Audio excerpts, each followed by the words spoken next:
মাই hello everyone, সবাই কেমন আছেন? আশা করি সবাই ভালো আছেন। আমাদের কি রান্না করে এখন উস্তাবাজি। আমরা গরিব মানুষের খাবার হচ্ছে ডাল, আলু ভর্তা, উস্তাবাজি। এগুলা কি?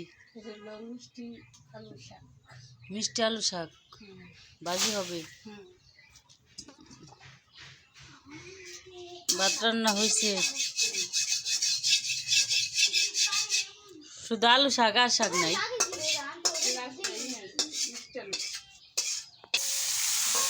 তেলের উপরে দিতেছি যে এই করছি,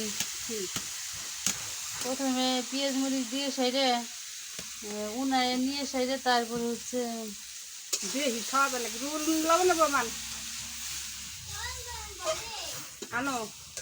হচ্ছে মেহেন্দি বাড়তিছে। মেহেন্দি দিয়ে কি করবি? হ্যাঁ, হাতে নিবে। আমার একটু দিও।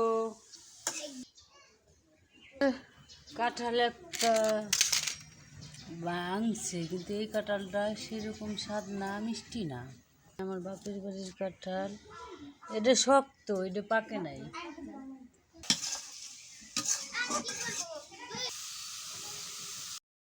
ঘ্রাণ বেরোইছে তো, সেই অনেক মজা হয়েছে।